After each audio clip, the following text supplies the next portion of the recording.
Hello అండి అందరికీ.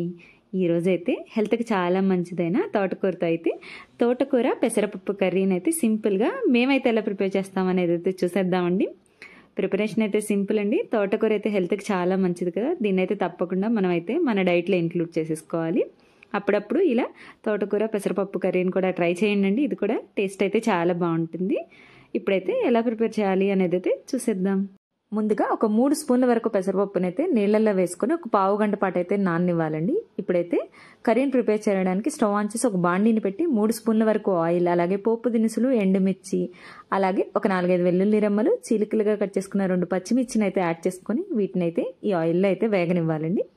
ఇవైతే వేగిపోయిన తర్వాత అయితే ఒక ఉల్లిపాయని అయితే చిన్న ముక్కలుగా కట్ చేసేసుకొని, ఒక పెద్ద ఉల్లిపాయ తీసుకుంటే సరిపోతుందండి. ఇలా చిన్న ముక్కలుగా కట్ చేసేసుకొని అయితే ఈ పోపులోనే యాడ్ చేసేసుకోవాలి. ఉల్లిపాయలను కూడా మనమైతే ఈ ఆయిల్లో అయితే బాగా వేయించుకోవాలండి. ఉల్లిపాయలు కూడా వేగిపోయిన తర్వాత అయితే మనం నానబెట్టుకున్న పెసరపప్పునైతే ఒక 2 సార్లు అయితే శుభ్రంగా కడుక్కోవాలండి. కడుక్కున్న తర్వాత ఆ పెసరపప్పునైతే ఇందులో అయితే యాడ్ చేసేసుకోవాలండి. పెసరపప్పును కూడా వేసి ఒకసారి అయితే అంతా బాగా కలిపేసుకోవాలి ఇలాగా. ఇప్పుడైతే ఇందులో కొంచెం ఉప్పునైతే యాడ్ చేసుకోవాలండి. కొంచెం ఉప్పుని ఇలా యాడ్ చేసి ఒకసారి బాగా కలిపేసుకొని మూత పెట్టి దీన్నైతే ఒక 5 నిమిషాల పాటు ఇలా వేగనివ్వాలండి.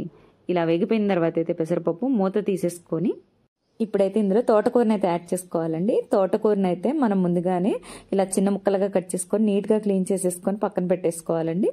ఇప్పుడు ఈ తోటకూరని అయితే కొంచెం ఇందులో యాడ్ చేసి ఒకసారి కలిపేసి తోటకూర మొత్తాన్ని అయితే ఇందులో యాడ్ చేసేసుకోవాలండి. ఇలా యాడ్ చేసుకున్న తర్వాత అయితే ఇందులో కొంచెం సాల్ట్ని అయితే యాడ్ చేసుకోవాలండి. ఇలా సాల్ట్ యాడ్ చేయడం వల్ల అయితే మనకు తోటకూర అయితే త్వరగా మగ్గిపోతుంది. అందుకని ఇలా యాడ్ చేసుకున్న తర్వాత అయితే మూత పెట్టి మంటనైతే లో టు మీడియం ఫ్లేమ్లో ఉంచేసుకుంటే సరిపోతుందండి. తోటకూర అయితే మనకు మగ్గిపోయి ఒక 5 to 10 minutes తర్వాత అయితే ఇలా వాటర్ కొంచెం బయటకు వచ్చేస్తాయండి. తర్వాత ఒకసారి మూత తీసుకొని దీన్నైతే మరొకసారి ఇలా కలిపేసుకోవాలండి. ఇలా తోటకూర పెసరపప్పు ఉడికే వరకు అయితే మనం ఇలా మంటనైతే లో టు మీడియం ఫ్లేమ్లో ఉంచేసి మూత పెట్టి ఉడికించేసుకుంటే సరిపోతుందండి. లేత తోటకూర అయితే మనకు త్వరగా ఉడికిపోతుందండి. నేను తీసుకుంది అయితే కొంచెం ముదురుగా ఉంది. అందుకని నేనైతే ఒక హాఫ్ టీ గ్లాస్ వరకు వాటర్ని అయితే యాడ్ చేసేసానండి. ఇందులో వాటర్ని అయితే యాడ్ చేసిన తర్వాత మూత పెట్టి తోటకూరని అయితే ఉడకనించేయడమేనండి.